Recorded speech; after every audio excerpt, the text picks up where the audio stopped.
Prostate cancer mains में काफी common है। आज के समय में प्रोस्टेट कैंसर होने की स्थिति में घबराने की बजाय अगर हम सही डॉक्टरी सलाह उचित समय पर लें तो प्रोस्टेट कैंसर के कॉम्प्लिकेशन से बचने की संभावना बढ़ जाती है। आज प्रोस्टेट कैंसर के बारे में हमें अधिक जानकारी देने के लिए हमारे साथ हैं देश के जाने माने urologist doctor Shailesh Chandra Sahay from max super speciality hospital new Delhi. Welcome doctor. Sir, prostate cancer के कॉमन सिम्टम्स क्या हैं? प्रोस्टेट जब बढ़ता है तो इसके बढ़ने के दो रीजन होते हैं, आइदर इट्स कैंसरस और it's benign.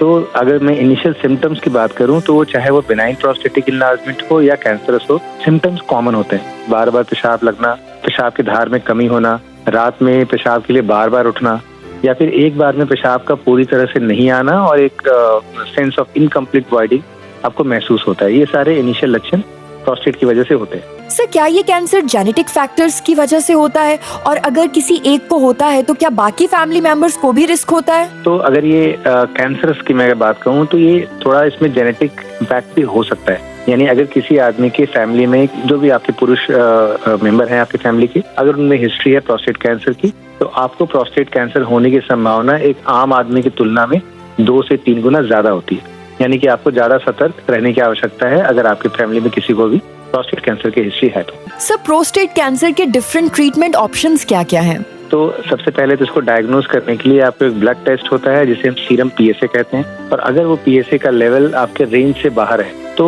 We may need biopsy. तो अगर बायोप्सी में कैंसर आ गया तो फिर कैंसर की स्टेजिंग के लिए फर्दर टेस्ट होते हैं, लाइक एमआरआई होता है या फिर पीएसए में पेट स्कैन एक होता है। तो इनसे आपको पता चलता है कि आपके स्टेज 1, 2, 3, 4 कौन सा स्टेज है। Depending on the stage we have different treatment. Sir, prostate cancer BPH से अलग कैसे है? बीपीएच का फुल फॉर्म है benign prostatic hyperplasia. Benign word का मतलब होता है नॉन कैंसर। जो बीपीएच होते हैं उसमें यूजुअली पीएसए ब्लड टेस्ट है, इसका लेवल नीचे होता है, 0 to 4 के अंदर होता है। जबकि अगर कैंसर से हम बात करें तो कैंसर प्रोस्टेट में दिस लेवल गोज बियॉन्ड 4। तो पहले इनिशियली तो आपको उससे ही पता चल जाता है, लेकिन सिम्टम्स दोनों में कॉमन होते हैं। यानी कि आप सिम्टम्स के हिसाब से ये नहीं कह सकते कि आपको कैंसरस प्रोस्टेट है या बेनाइन प्रोस्टेट है। सब प्रोस्टेट ग्लैंड क्या है और ये हेल्थ को मेंटेन रखने के लिए जरूरी क्यों है? प्रोस्टेट, जिसको हम लोग हिंदी में पौरुष ग्रंथि या गदगूद भी कहते हैं, ये सिर्फ पुरुषों में पाई जाती है और ये यूरिनरी ब्लैडर यानी पेशाब की थैली के ठीक नीचे होती है। 50 साल की उम्र के बाद ये धीरे धीरे हार्मोनल इम्बैलेंसेस की वजह से इसका साइज बढ़ सकता है और जिसकी वजह से आपको यूरिन करने में परेशानी आ सकती है।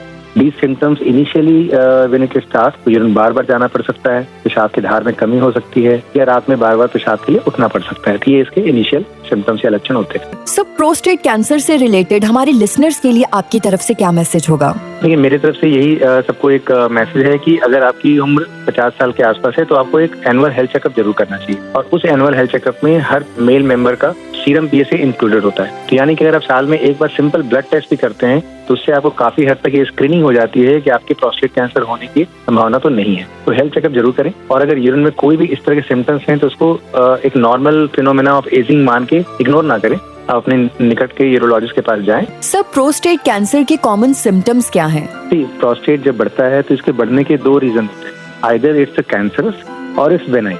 तो अगर मैं इनिशियल सिम्टम्स की बात करूं तो वो चाहे वो बेनाइन प्रोस्टेटिक इनलार्जमेंट हो या कैंसरस हो, सिम्टम्स कॉमन होते हैं। बार बार पेशाब लगना, पेशाब की धार में कमी होना, रात में पेशाब के लिए बार बार उठना, या फिर एक बार में पेशाब का पूरी तरह से नहीं आना और एक सेंस ऑफ इनकम्प्लीट वॉइडिंग आपको महसूस होता है। ये सारे इनिशियल लक्षण प्रोस्टेट की वजह से होते हैं। सर, क्या ये कैंसर जेनेटिक फैक्टर्स की वजह से होता है और अगर किसी एक को होता है तो क्या बाकी फैमिली मेंबर्स को भी रिस्क होता है? तो अगर ये कैंसरस की मैं बात कहूँ तो ये थोड़ा इसमें जेनेटिक इम्पैक्ट भी हो सकता है। यानी अगर किसी आदमी के फैमिली में जो भी आपके पुरुष मेंबर हैं आपकी फैमिली के, अगर उनमें हिस्ट्री है प्रोस्टेट कैंसर की, तो आपको प्रोस्टेट कैंसर होने की संभावना एक आम आदमी की तुलना में 2 से 3 गुना ज्यादा होती है।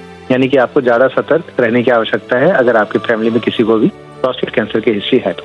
सर, प्रोस्टेट कैंसर के डिफरेंट ट्रीटमेंट ऑप्शंस क्या क्या हैं? तो सबसे पहले तो इसको डायग्नोज करने के लिए आपको एक ब्लड टेस्ट होता है जिसे हम सीरम पीएसए कहते हैं, और अगर वो पीएसए का लेवल आपके रेंज से बाहर है तो वी मे नीड बायोप्सी। तो अगर बायोप्सी में कैंसर आ गया तो फिर कैंसर की स्टेजिंग के लिए फर्दर टेस्ट होते हैं, लाइक एमआरआई होता है या फिर पीएसए में पेट स्कैन एक होता है। तो इनसे आपको पता चलता है कि आपके स्टेज 1, 2, 3, 4 कौन सा स्टेज है। Depending on the stage, we have different treatment. A public awareness initiative for good health.